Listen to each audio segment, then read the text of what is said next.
welcome to our special series, High Point Education, on your channel, Economist Dubai. This is Ayesha Naseem, and today we'll be talking about how to ace your freshman years on the talk show called And Talks. We have here with us Kessington Gabriel Sara and Sara Nigash. We will be talking about how to ace your freshman years.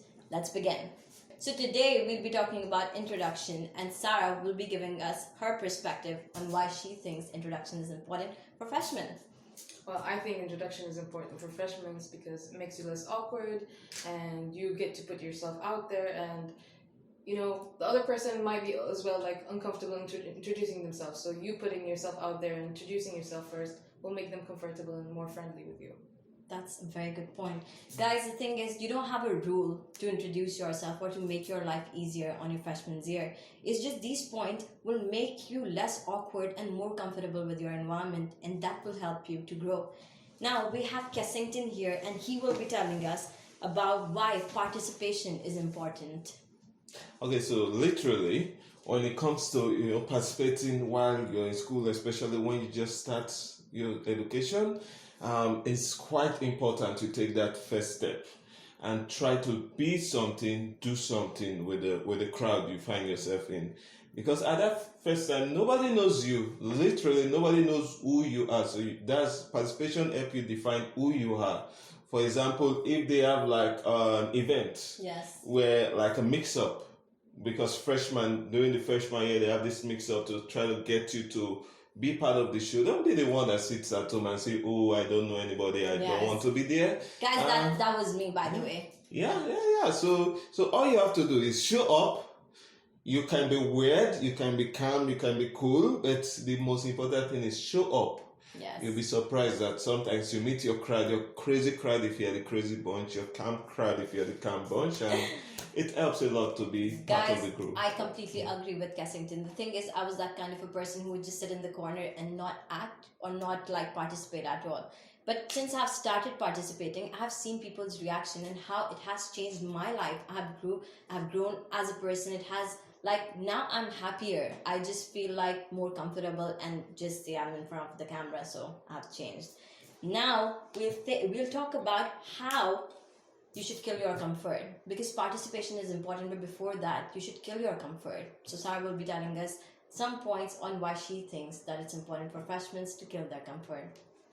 Well, I think students should involve themselves in clubs or join some extracurricular activity where it will boost their confidence and help them be more confident. So yeah, they should definitely kill their comfort and put themselves out there. And I'll give you an example of me. Yes. So this happened a while back, years back.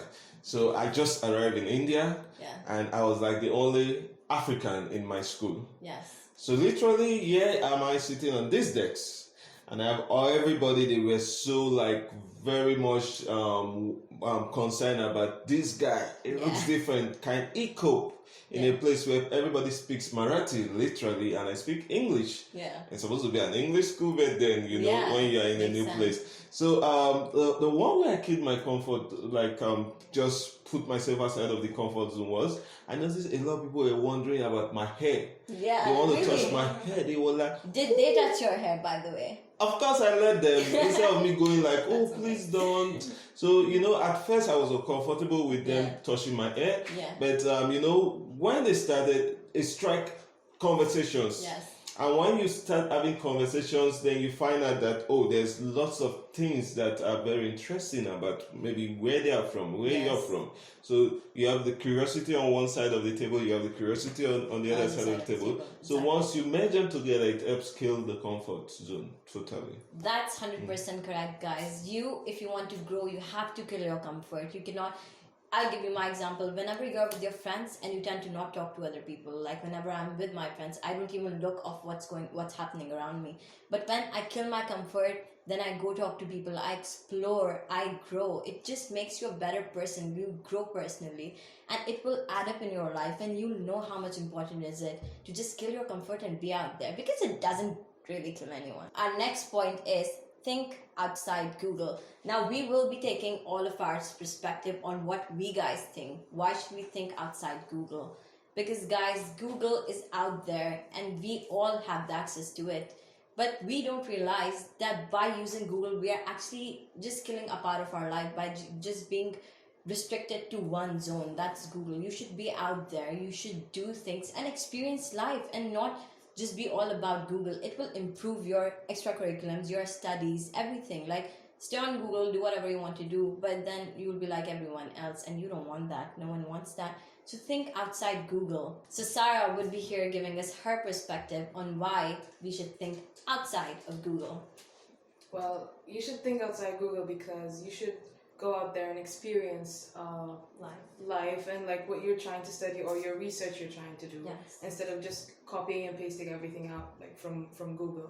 So be out there, go research, Yes. experience the real thing, and learn. Guys, I completely agree with Sarah. Absolutely. Because when you just do Google, you're limited. But don't limit yourself. Be out there, learn more. Like, it might be sounding boring to you, but if you actually go out there and experience life, you will see a change in yourself. And now Gabriel would be giving us his perspective. Okay, so Google. When we say think outside of Google, we're not just talking about the whole Google itself, Yes. the search box, because there are lots of other search boxes right out there. The idea is not just you taking what other people say, like researches that have been done by others. Yes. It's like this old mentality of the old school days. The old school days says that you go to school, you read the textbooks, and you come Yes. out, you look for a job and all. But the new school mentality is simple. You go to school, you take those textbooks, you glance through it, you throw it aside, and you go explore. Because literally, like, Google has the information. Yes, it does, but does it really have the information? No, it doesn't. Because we humans are not simple-minded. Yes. We might see, for example, this cup. If you ask me to describe this cup, I might go to Google and see all the nice features, but I'll be able to tell you something different from this cup than you'll be able to tell me. Yes. So, but exactly. if I don't see this cup, if I don't touch, feel, hold, and maybe Use this sip a nice cool coffee or tea or chai, whichever, from this cup, I won't be able to tell you if this cup is going to leave a bad taste, or Yes. if it's going to be good. So that's same thing with you just making your research and just seeing what people say and say, oh, it's good, oh, it's nice, let me write it in my... So, it helps you explore, it helps you understand, like Yes. culture and sports, whichever part of life you want to explore.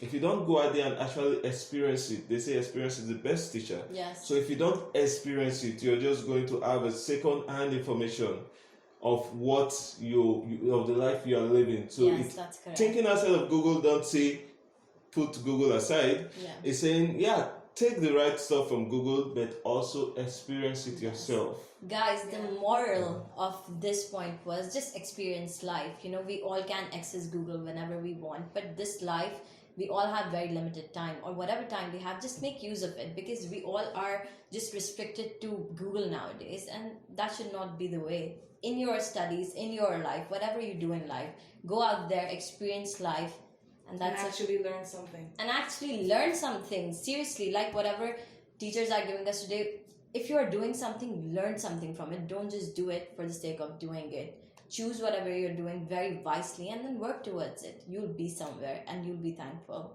Thank you guys for watching us. We'll be back with more videos. It's Ayesha Naseem from Economist Dubai, and here we have Sara Nigash and Kessington Gabriel. Thank you for watching us. We'll be back with loads of videos. Thank you. We are signing off. Bye.